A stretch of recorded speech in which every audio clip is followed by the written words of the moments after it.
Assalamualaikum warahmatullahi wabarakatuh. Perkenalkan, nama saya Siswandi.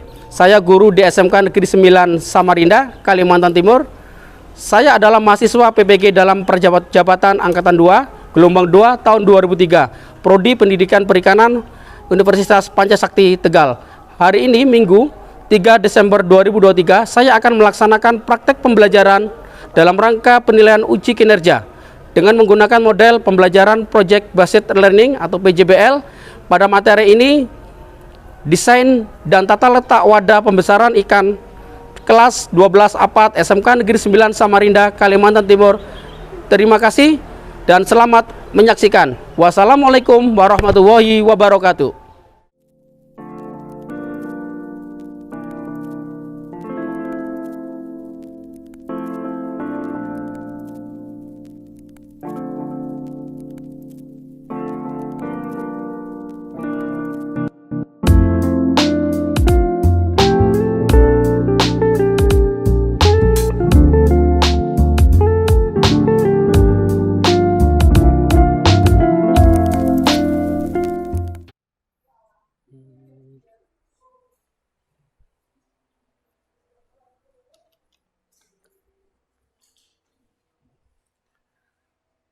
Assalamualaikum warahmatullahi wabarakatuh.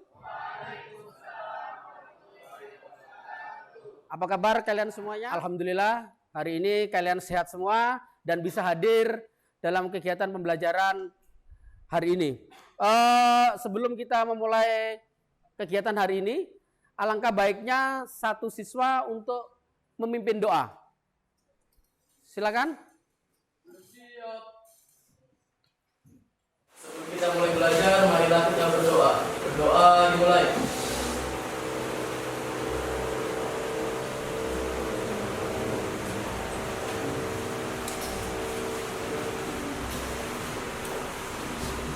Selesai. Terima kasih.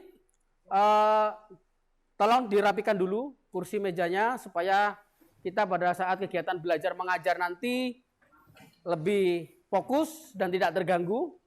Saya akan cek dulu kehadiran kalian.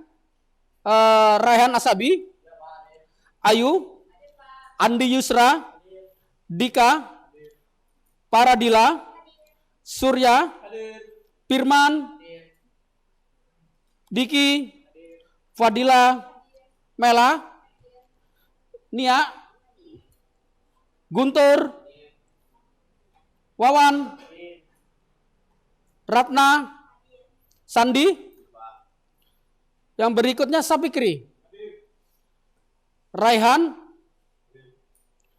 Bila, Olga, dan April. Oke, hadir semua hari ini. Terima kasih. Jadi hari ini kita akan membahas, sebelum kita membahas, ada ingat enggak yang materi kemarin? Ya, silakan. Apa materinya? Itu adalah proses pengeluaran sperma bagi jantan dan untuk pengeluaran sel telur dan betina. Oke, betul sekali. Jadi materi kemarin yang sebelum kita bahas, materi yang baru. Jadi materi kemarin adalah tentang membahas tentang pemijahan. Ya, jadi pemijahan kemarin ada pemijahan alami, semi alami dan semi buatan. Nah, seperti tadi oleh teman kalian, Saudara Guntur, pemijahan adalah proses percampuran atau pengeluaran telur dan sperma. Oke ya, seperti itu. Yang berikutnya nanti kita akan lanjut materi hari ini berkaitan dengan desain dan letak wadah pembesaran ikan. Berkaitan dengan teknik pengembangbiakan komoditas pembesaran ikan. Jadi ini kita membahas dulu wadahnya. Ya.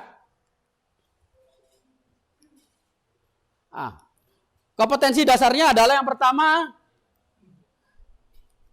ya, menerapkan desain dan tata letak wadah pembesaran komoditas perikanan. Ya, jadi wadahnya sangat banyak, berbagai macam wadah yang ada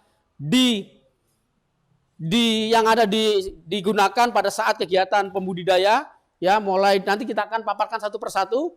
Yang berikutnya adalah membuat desain dan tata letak wadah. Ya kan? Pembesaran komoditas perikanan. Wadahnya mau ditaruh di mana ini? Mau ditaruh di pinggir sungai, di samping rumah, atau di tempat terbuka. Nah, kita harus tahu letaknya. Ya, letak wadah komoditas pembesaran perikanan. Terus yang berikutnya adalah indikatornya. Ya, indikatornya pertama menjelaskan desain. Nah, desain berarti bentuknya. Nanti kita harus tahu gimana sih bentuk, misalkan akan membuat kolam terpal, skimpat, atau kolam semen, skimpat seperti itu. Dan tata letak wadah pembesaran komoditas perikanan. Semuanya harus tahu. Mulai desainnya, letaknya mau ditaruh di mana. Terus mengidentifikasi jenis-jenis wadah yang sesuai dengan karakter komoditas. Nah, makanya kalau misalkan kalian akan membuat wadah untuk memelihara ikan cupang misalkan, ya tidak mungkin membuat wadah kolam bak semen misalkan, ya kan? Atau akan membuat kolam tentang tempat pemijahan ikan patin misalkan, ya tidak mungkin kamu menggunakan bak atau ember, kan seperti itu. Karena harus mendesain, harus tahu jenis apa ikan apa yang akan kita besarkan, terus wadahnya seperti apa, bentuknya seperti apa. Terus yang ketiga, menggambar desain. Jadi nanti di akhir kegiatan tugas kalian adalah menggambar masing-masing kelompok. Nanti saya akan bagi kelompoknya. Terus menggambar tata letak wadah beserta pembesaran komoditas perairan. Semuanya nanti digambar. Terus apa saja sih dalam wadah itu? Outletnya ada ndak? Tempat pemasukan air ada ndak? Ya kan? Seperti itu. Nanti dijelaskan digambar di situ nanti. Terus yang berikutnya adalah tujuan pembelajaran. Ini yang paling penting. Yang pertama adalah peserta didik dapat menerapkan desain dan tata letak wadah pembesaran secara tradisional, semi intensif dan intensif. Berarti kalian harus bisa membedakan wadah yang kalian buat ini tradisional, semi intensif atau intensif. Nah, itu makanya nanti kita harus tahu, diidentifikasi dulu. Terus yang berikutnya adalah peserta didik dapat membuat desain dan tata letak wadah pembesaran secara tradisional, semi intensif dan intensif.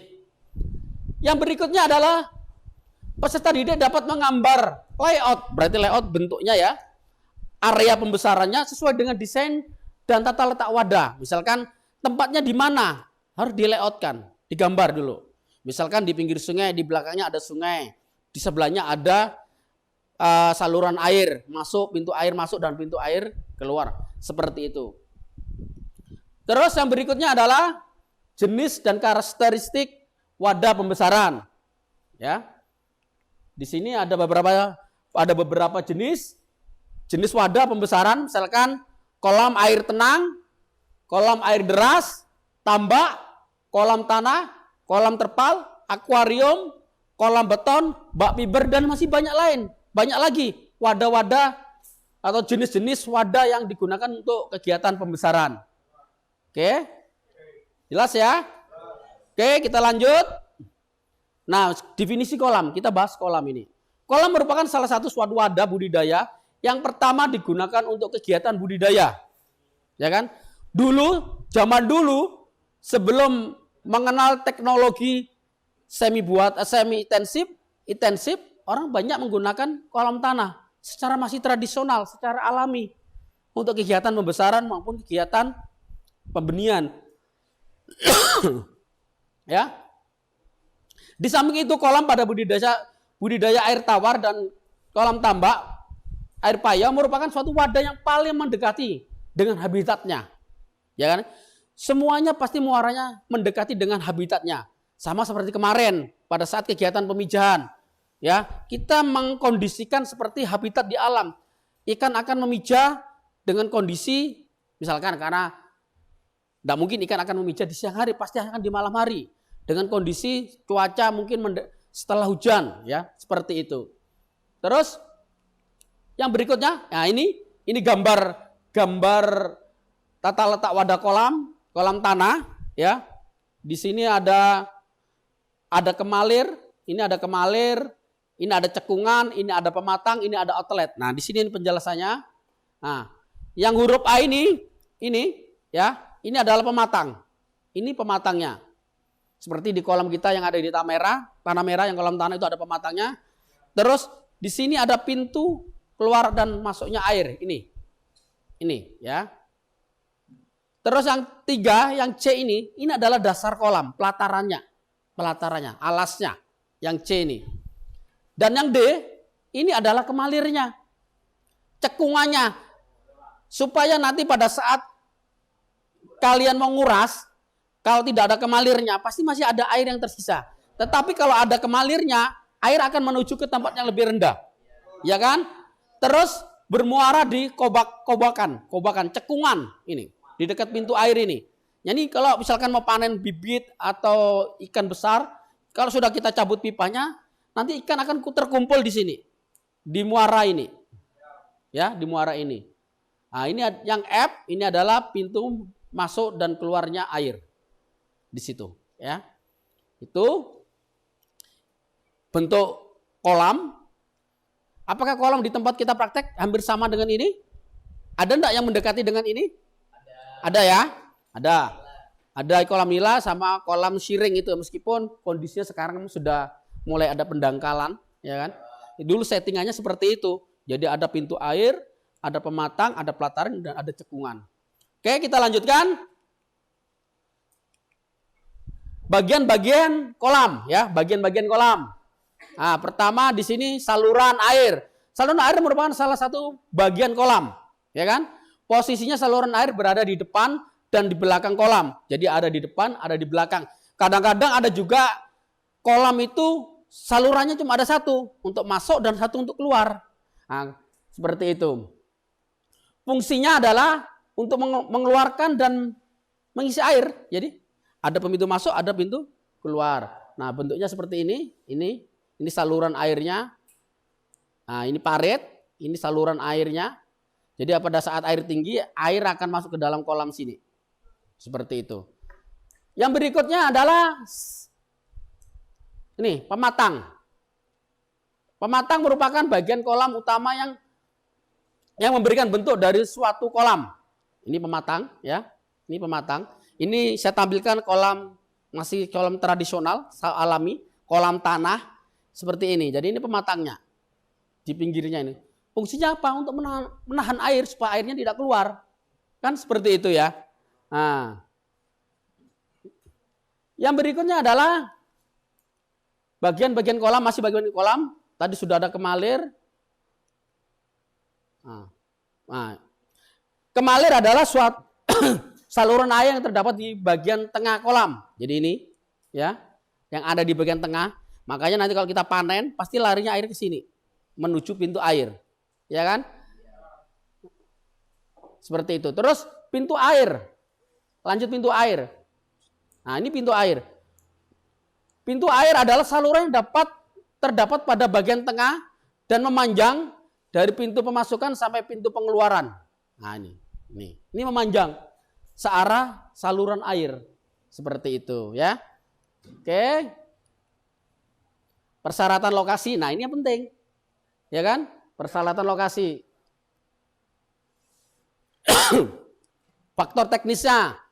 Faktor teknisnya secara langsung itu di sini untuk mencapai keberhasilan atau kegagalan, ya, yang menentukan adalah faktor-faktornya ada dua. Faktor teknis terdiri dari tanah.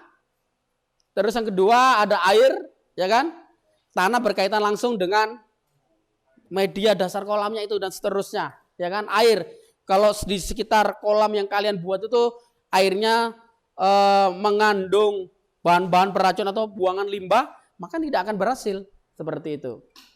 Terus faktor non teknis, ya. Pertama ini ketersediaan sarana dan produksi. Sarana produksi itu apa saja? Bisa pompa air, bisa pakan, ya kan? Bisa alat-alat yang digunakan, misalkan ember, cangkul, dan seterusnya. Keamanan, itu yang paling penting. Kita melihara ikan, tapi kalau keamanan tidak terjamin, percuma saja. Ikan yang kita besarkan pasti hilang, dan seterusnya ya. Terus dukungan dengan masyarakat. Kalau kalian melihara ikan, tetapi masyarakat di sekitar tidak mendukung, ya, percuma. Akibatnya apa? Pasti keamanan tidak terjamin, ya kan? Makanya kita harus bersosialisasi dengan masyarakat, berinteraksi dengan masyarakat. Kalau kita mau memelihara ikan di sekitar masyarakat itu, di sekitar pemukiman, ya kan?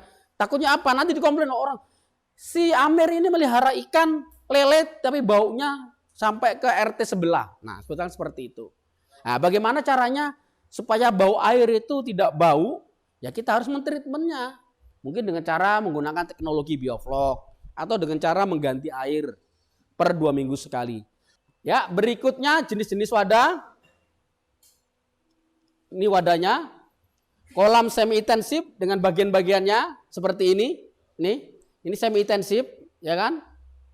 Ya.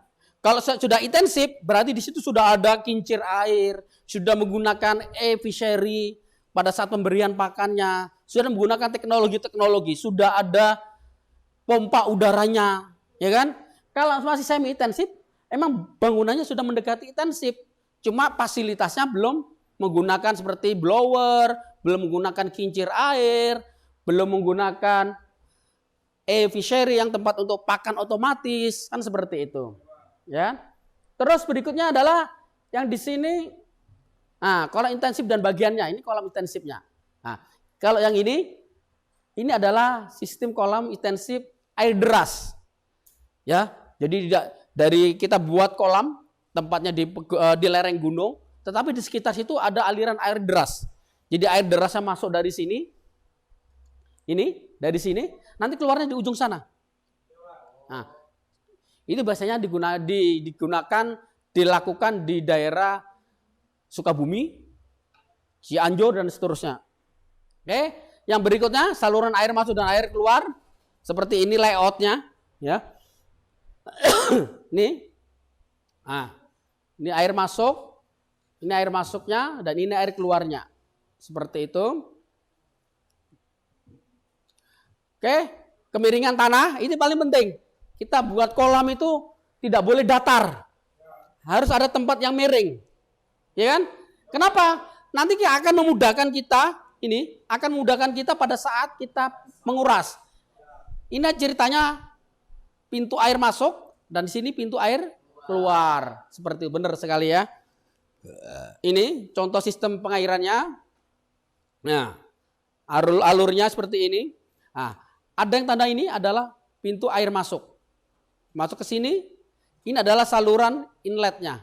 Nah, kan keluar ke sini lagi. Nah, seperti ini. Jadi ini masuk air ke sini, keluar ke sini lagi, keluar lagi. Seperti itu. Itu salurannya airnya. Oke? Ada yang ditanyakan sampai sekarang? Ada yang ditanyakan?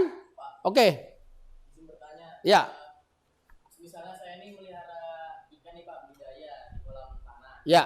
Itu banjir. Nah, supaya tidak keluaran itu gimana Pak? Oke, terima kasih. Bagus sekali pertanyaannya.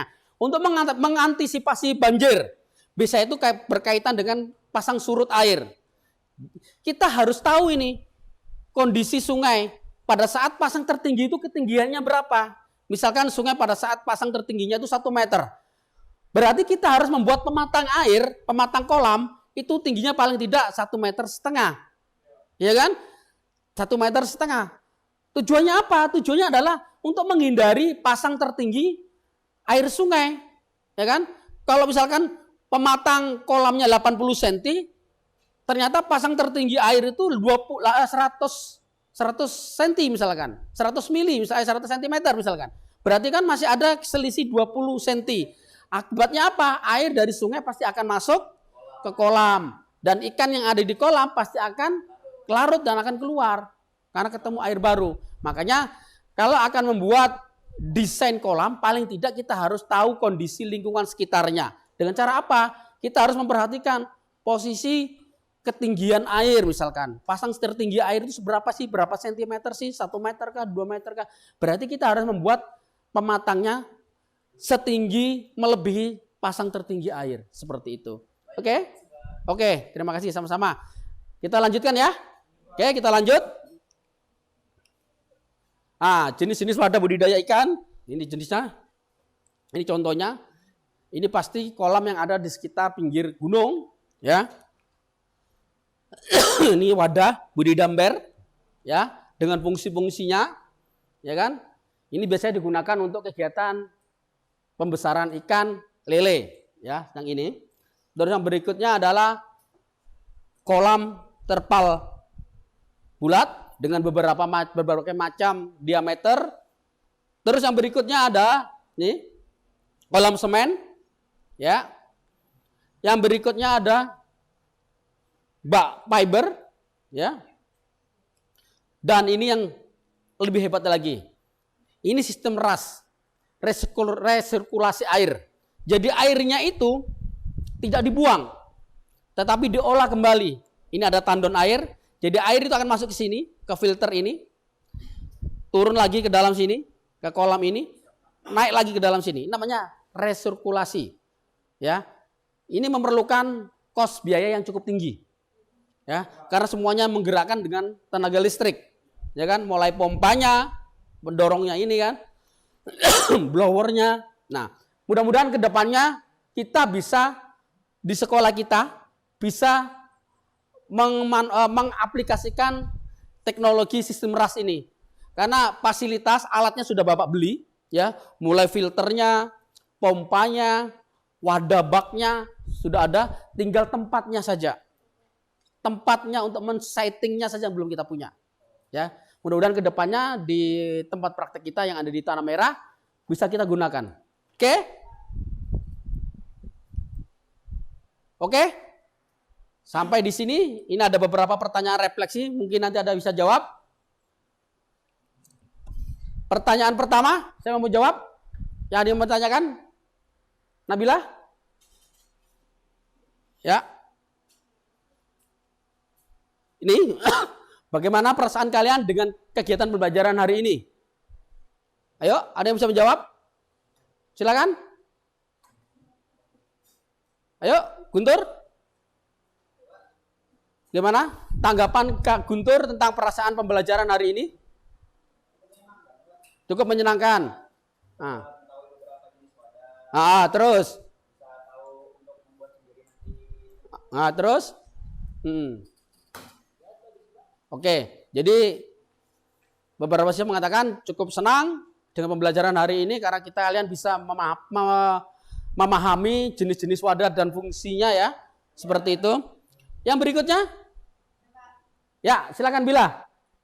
Materi yang boleh dipahami itu mengenai kolam tanah jika kondisi tanah buruk apakah dapat mempengaruhi proses pemeliharaan ikan atau hanya kondisi kualitas air aja yang buruk pasti mempengaruhi proses pemeliharaan ikan tersebut. Oke, jadi memahami materi tetapi masih bingung. Oke, Bila. Jadi kenapa sih kita harus memilih tanah tadi ya, dengan tanah? Kalau tanah yang buruk nanti hasilnya seperti apa? Jadi beberapa tanah itu ada beberapa jenis tanah yang baik untuk digunakan dalam kegiatan media wadah pembudidaya. Misalkan ada tanah yang lumpur tapi berpasir, itu jenisnya. Ada tanahnya liat, ada yang tanahnya poros. Poros dalam artian itu sangat labil. Kalau kita buat menjadikan pematang, tanah itu akan mudah tergerus air dan akan jebol tanggulnya. Makanya kalau kita akan melaksanakan atau melakukan pembuatan wadah, maka kita harus mengidentifikasi dulu tipe-tipe tanah, jenis-jenis tanahnya. Tanah ini bagus enggak? Tanah ini jenis tanah berpasir kah? Tanahnya yang labil kah? Tanahnya yang berlumpur. Nah, tetapi yang paling baik adalah tanah yang sedikit berpasir dan sedikit berlumpur. Ya kan? Kenapa? Karena nanti pada saat akan melakukan pengolahan tanah, pada saat akan melakukan perbaikan pematang, pada saat akan melakukan pemupukan, itu akan bagus. Misalkan kita akan membaiki pematang, pematangnya pasti akan lebih padat karena ada tekstur yang lumpur, yang liat dengan pasir. Terus kalau di dasar tanahnya, kalau kita akan pupuk, akan tumbuh pakan-pakan alami, ya kan? Akan tumbuh pakan alami ini. Nah, pakan alaminya apa saja? Ya banyak, ada planktonnya tumbuh, ada nektonnya tumbuh, ada bentosnya tumbuh. Nah, itu semuanya adalah yang diperlukan ikan sebagai pakan tambahan, ya kan? Karena pakan itu ada dua, pakan alami dan pakan buatan. Kalau pakan alami dengan cara dihasilkan dari alam. Kalau pakan buatan, pakannya dihasilkan dari manusia atau dari pabrik, seperti itu. Ya, itu adalah bagian-bagian dari tadi kegiatan pembelajaran. Sehabis ini saya akan membagi kelompok, ya. Saya akan bagi kelompok sesuai dengan itu. Oke. Saya bagi dulu kelompoknya. Oke, perhatikan. Kelompok pertama, di sini ada Rehan Asabi, Ayu, Andi Yusra, Dika, sama Padilla. Itu nanti kalian mengamati atau mengukur wadah kolam semen, ya, yang ada di belakang. Terus kelompok 2, Surya, Firman, Diki, Fadila, dan Mela, itu nanti akan mengukur bak fiber persegi. Oke. Terus kelompok 3 ada Nia, ada Guntur, ada Wawan, ada Ratna, dan ada Sandi. Itu akan mengukur kolam bulat, ya, kolam bulat terpal yang diameter 2. Oke ya. Dan yang kelompok 4 itu nanti ada Sapikri, Ryan, Bila, Olga, dan April akan mengukur wadah budidamber, ya. Jadi ini saya bagian dulu LKPD yang secara kelompok. Ini secara kelompok, ya. Nah ini, ya. Oke.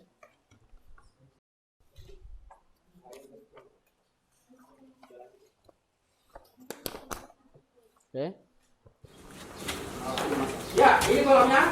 Silakan diukur, ya, diamati, diidentifikasi mana pematangnya, mana outletnya, ya kan, bentuknya seperti apa. Silakan diukur, silakan, dan dicatat. 1 meter, oh ya, oke. Sekarang panjangnya, ya, 1 meter, ya. Oh ya, 2 meter, oke, benar. Ketinggian. Jadi lebarnya berapa tadi? Lebar 1, panjang 2. Tuh, tingginya berapa? Coba tingginya. 60 ya. 60, oke, jelas ya. Nah, setelah itu silakan digambar. Oke, diukur dulu. Ya. Panjangnya 2 meter. Panjang berapa? 2 meter. Lebarnya sekarang diukur 1 meter. Dalam airnya, dalam kolamnya tingginya 50, Pak. 50, oke, biar jadi 2 kali 1 Dalamnya 50. 50, oke. Nah, setelah itu tugas kalian adalah mengamati. Sudah diamati pembuangannya di mana, ya kan? Terus ya. Ini wadahnya. Silakan diukur tinggi dan itunya. Ya, 55. Tinggi airnya berapa? Tinggi itunya? Berapa? Oke. Oke ya. Perhatikan. Ini kan sudah diukur dan diamati. Di sini ada outlet. Jangan lupa nanti dikasih outlet gambarnya ya. 60 ya.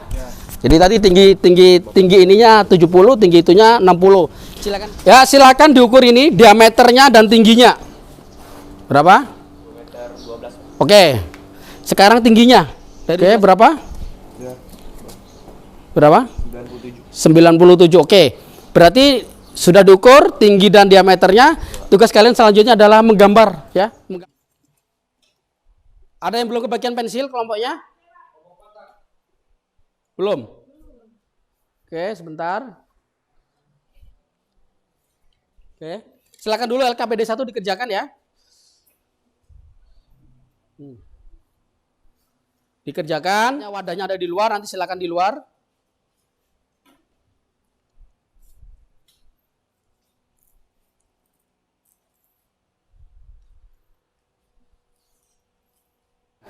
Oke ya. Oke, silakan dikerjakan. Ukurannya dan keterangannya. Kelompok berapa ini? Kelompok 1. Sudah sampai mana pengerjaannya? Deskripsinya, Pak. Oke, silakan dikasih keterangan deskripsinya. Tambahin nama-namanya.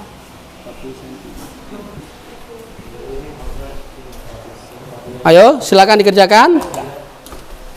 Setelah itu baru dipresentasikan ya.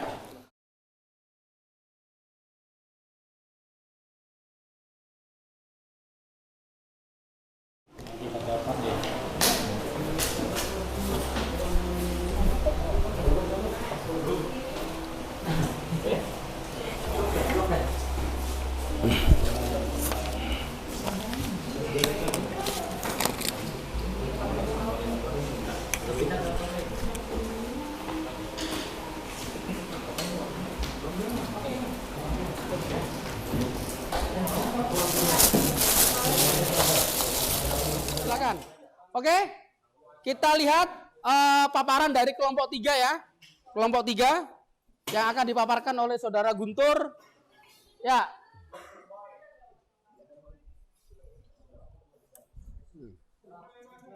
Oke, perhatikan. Jangan ribut. Ya. Oke, mohon perhatiannya. Assalamualaikum warahmatullahi wabarakatuh. Kami dari kelompok 3 ingin memaparkan bahwa yang kami ukur nanti adalah kolam terpal. Kolam terpal bulat dengan diameternya sekitar 2 meter kubik dengan tinggi 97 cm. Di sini kolam terpal sesuai dengan namanya. Kolam terpal bulat dengan diameter 2,6 meter dengan tinggi 97 cm. Untuk pengisian kolam bulat terpal menggunakan air kandon dengan Tolong jangan ribut. memiliki volume 3.985 meter kubik. Diameter kolam terpal yang digunakan sesuai dengan jenis ikan dan target produksi yang ingin dihasilkan. Di sini ada pertanyaan. Ada pertanyaan? Wadah ini baiknya untuk apa? Ada yang ditanyakan? Mungkin dijelaskan lagi, ditambahkan lagi Saudara Guntur. Wadah ini untuk kegiatan media pembesaran ikan apa saja? Mungkin tadi belum dipaparkan. Kolam terpal itu adalah wadah yang cocok untuk digunakan seperti diubah menjadi kolam bioflok untuk membesarkan ikan haruan atau ikan gabus, juga bisa untuk ikan nila. Ikan nila. Jadi Cara memperbaikinya gimana ya? Itu biasanya ditambal menggunakan terpal baru dengan dipotong lalu ditempel di bagian yang berlubang. bagaimana, Surya? Lumayan jelas. Oke, jelas. Ada lagi? Silakan, kelompok 1. Iya, tidak. Kolam itu memiliki kekurangan dan kelebihan. Jadi yang mau saya tanyakan di sini apa kekurangan dan kelebihan dari kolam itu? Untuk kelebihannya, yang pertama sudah pasti hemat biaya, tidak terlalu memakan tempat, juga bisa ditaruh di beberapa kayak lahan atau di samping kolam atau di sisa. Untuk kekurangannya gampang bocor. Kedua, untuk membersihkannya agak sedikit susah. Ketiga, jika salah memasang outlet bisa dapat menghasilkan kebocoran.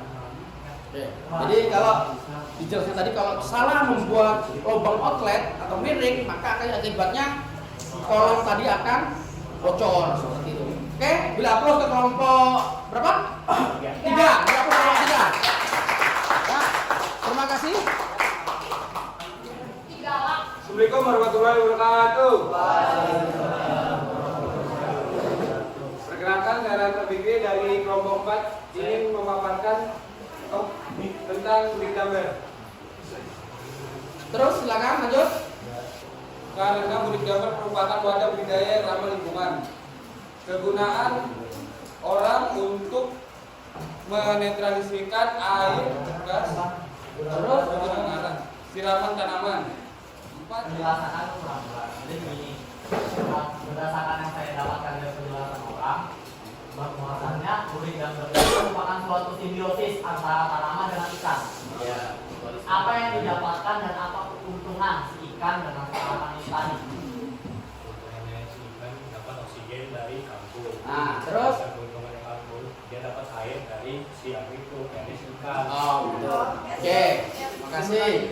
Oke, silakan. Ya baik, assalamualaikum warahmatullahi wabarakatuh. Waalaikumsalam warahmatullahi wabarakatuh. Ya, perkenalkan saya Ahmad Andi Surya dan ini Firmansyah dari kelompok 2. Kali ini kami bakal mempresentasikan tentang bag fiber. Ya, bag fiber yang kami gunakan itu adalah dengan panjang 2 meter, lebarnya 1 meter, tingginya 50 cm. Kemudian di sini kalian bisa lihat ya, denahnya yang kami pikirkan yang bagus untuk bag fiber ini. Sekarang lihat, oke. Kemudian kelebihannya itu adalah bag fiber itu ringan, kemudian itu tahan panas juga, terus tuh mudah dipeliharanya, maksudnya tuh pembersihannya mudah. Coba saya minta sebutkan tadi apa kekurangannya. Kekurangannya itu adalah terbatas, Nah, terus itu rawan pecah apabila ditibis, kemudian pakan alami sulit terbentuk. ya, pakan alami sulit terbentuk. Ya, kalau masuk pakan alami ini berarti fitoplankton ya? Bukan, Plankton. bukan, Jadi keong-keong itu. keong dong. Ini maksudnya kita berbudidaya, berarti dicari makan alami apa? plankton. Penghasilan ada di bug fiber. Ya. Kenapa tidak bisa? Lantas di kolam semen itu bisa, dan apa? Bagaimana sih caranya supaya kita bisa menghasilkan plankton secara buatan? Kalau menurut saya, satu, bahannya berbeda. Karena pada kolam semen itu ada yang namanya pasir, terus itu batu-batu lah. Nah, kalau kena air itu bakal yang terjadi namanya erosi. Nah, gitu. Oke? Udah jelas ya Pak paparan tadi? Ada lagi? Ya silakan belakang. Assalamualaikum warahmatullahi wabarakatuh. Saya selaku perwakilan dan teman saya ingin menjelaskan dan memaparkan apa yang dimaksud dengan kolam bak semen atau kolam beton. Kolam beton adalah kolam bak yang seluruh bagiannya terbuat dari semen dan tujuannya untuk pembesaran suatu komoditas. Kelebihan dari kolam tersebut ialah tingkat ketahanan yang kuat dalam jangka waktu yang lama, biaya perawatannya yang murah, dan serangga tidak mudah bersarang di dinding kolam. Kekurangan kolam yaitu biaya pembuatan yang mahal. Ikan yang dapat dibudidayakan di kolam beton tersebut adalah ikan nila, ikan patin, ikan pepuyuh, dan ikan lele. Sampai di sini apakah ada pertanyaan? Kalau sudah cukup, silakan dikumpul. Saya akan menilai nih hasil kerjaan kalian. Oke, silakan ditutup dulu, beri aplaus dulu. Cukup sekian dari kami. Wassalamualaikum warahmatullahi wabarakatuh. Waalaikumsalam warahmatullahi wabarakatuh. Setelah Bapak amati secara visual, ya, dan setelah juga coba melihat hasil paparan tadi, ya, ada beberapa hasil yang baik dan sangat baik, ya. Yang pertama, kolam semen, Bapak nilai sangat baik hasilnya, ya. Oke, ya. Berikutnya, kelompok 4 juga sangat baik, ya. Oke. Dan yang kelompok 2 juga sangat baik, ya. Sudah dapat penjelasannya. Oke. Dan yang terakhir, kelompok terakhir baik, ya. Karena penjelasannya kurang detail dan jenis-jenis ikan juga tidak dipaparkan tadi.